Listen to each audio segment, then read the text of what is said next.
Hello दोस्तों, last के 10 साल में इंडिया में बहुत सारे स्टार्टअप खुले हैं। अराउंड 500 से 1000 स्टार्टअप खुले हैं लास्ट 10 इयर्स में। लेकिन उसमें से 90 टू 95% 2 से 4 साल के अंदर बंद हो गए। उनके बंद होने के डिफरेंट डिफरेंट रीज़न थे, जैसे कि poor management, over hiring, misuse of funds, too much discounts. तो ये सारे स्टार्टअप ने अपना कुछ ना कुछ मार्केट की प्रॉब्लम सॉल्व करने की कोशिश की। जैसे कुछ स्टार्टअप ने ऑनलाइन डिलीवरी प्लेटफ़ॉर्म खोला, कुछ स्टार्टअप ने टैक्सी राइडिंग प्लेटफ़ॉर्म खोला। तो इस तरह इन लोगों ने कुछ ना कुछ प्रॉब्लम सॉल्व करने की कोशिश की। और बहुत सारे इन स्टार्टअप ने बहुत सारी फंडिंग भी उठाई इन्वेस्टर से, मिलियंस ऑफ डॉलर की फंडिंग भी उठाई। लेकिन ज़्यादा फंडिंग मिलने का मतलब ये नहीं है कि स्टार्टअप सक्सेस ही हो जाएगा। आपके स्टार्टअप को सक्सेस होने के लिए बहुत सारे पैरामीटर से गुज़रना पड़ता है। जैसे कि आपको अपने फंड्स अच्छे से यूज़ करने पड़ते हैं, लॉन्ग टर्म ग्रोथ का ख़्याल रखना पड़ता है, ये सब। आगे हम इस वीडियो में देखेंगे आज कि वो कौन-कौन से स्टार्टअप थे, जो बहुत ज़्यादा फंडिंग मिलने के बाद भी 2 से 4 साल के अंदर बंद हो गए। तो इस वीडियो को पूरा देखिए, क्योंकि इसमें आपको बहुत सारी लर्निंग मिलेगी और अगर आप फ्यूचर में कभी स्टार्टअप खोलना चाहते हैं, तो ये गलतियाँ आप ना करें। टाइनी आउल कंपनी 2014 में खुली थी और 2016 में बंद हो गई। ये ऑनलाइन फूड डिलीवरी ऐप थी, जैसे कि हमारे पास है ज़ोमैटो, स्विगी ये सब। तो इसी की तरह 2014 में ये खुली थी और इसको अच्छी फंडिंग भी मिल गई थी। $27 मिलियन की फंडिंग भी मिल गई थी। लेकिन फिर भी ये स्टार्टअप 2016 में बंद हो गई, 2 साल के अंदर ही ये कंपनी बंद हो गई। इस कंपनी के बंद होने के 3 मेन रीज़न थे। पहला था पुअर हायरिंग, ओवर हायरिंग।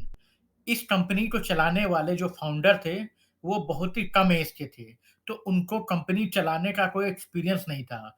उन्होंने अपने हायरिंग मैनेजर भी नहीं रखे थे, तो इन्होंने बिना किसी जानकारी के बहुत सारे डबल, ट्रिपल एम्प्लॉयी को हायर कर लिया।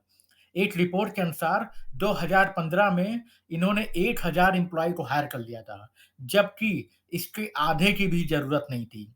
ये भी एक मेन रीज़न था, इनके सारे फंडिंग के पैसे खर्च हो गए, ओवर स्पेंडिंग हो गई। तीसरा जो सबसे बड़ा रीज़न था, वो था over saturated market and competition.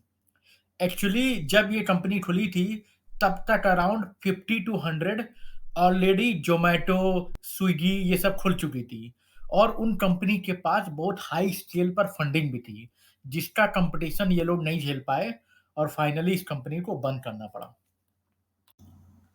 दूसरी कंपनी जो उस टाइम पे फेल हुई थी, वो थी बैट क्लब। बैट क्लब भी ऑनलाइन फूड डिलीवरी ऐप था, लेकिन ये लोग थोड़ा अलग थे। ये लोग लोगों को मील प्रोवाइड करते थे। तो ये लोग ऑफ़िस वाले लोग या जो कि प्रोफ़ेशनल लोगों को ऑनलाइन मील प्रोवाइड करते थे, लंच और डिनर। इस कंपनी को $1 मिलियन की फंडिंग मिली थी। लेकिन फिर भी ये कंपनी 2014 से 2016 तक ही चल पाई और इसको फाइनली बंद करना पड़ा।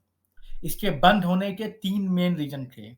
पहला मेन रीज़न था कि ये लोग शुरू में तो अच्छा खाना प्रोवाइड करते थे, लेकिन जैसे-जैसे इनको कस्टमर मिलने लगे, इनकी क्वालिटी गिरने लगी और ये लोग ज़्यादा टाइम तक क्वालिटी फूड प्रोवाइड नहीं कर पाए। तो धीरे-धीरे कस्टमर ने इनका खाना बनाना बंद कर दिया, इनका खाना खाना बंद कर दिया। जो दूसरा सबसे बड़ा मेन रीज़न था, एक तो इनको फंडिंग बहुत कम मिली थी, सिर्फ़ $1 मिलियन और उस पर भी ये लोग बहुत ज़्यादा डिस्काउंट पे डिस्काउंट दे रहे थे, जिससे कि लॉन्ग टर्म में इनके लिए सर्वाइव करना मुश्किल हो गया। 1 साल तक ये लोग बहुत ही ज़्यादा डिस्काउंट रेट पर लोगों को मील प्रोवाइड करते रहे, जैसे कि ₹100 का खाना ₹50 में प्रोवाइड करते रहे और धीरे-धीरे इनके सारे पैसे खत्म हो गए। तीसरा जो मेन रीज़न था, वो ये था कि ये लोग कॉम्पिटिशन को कोप अप नहीं कर पाए। इनके सामने बहुत सारे डिलीवरी ऐप थे, जैसे कि टाइनी आउल, ज़ोमैटो और भी बहुत सारे कॉम्पिटिशन था। तो ये लोग उनके सामने कम्पीट नहीं कर पाए क्योंकि उन लोग के पास बहुत ज़्यादा फंडिंग थी। तो फाइनली 2016 में इस कंपनी के फाउंडर ने कंपनी को फंड ना मिलने की वजह से बंद कर दी।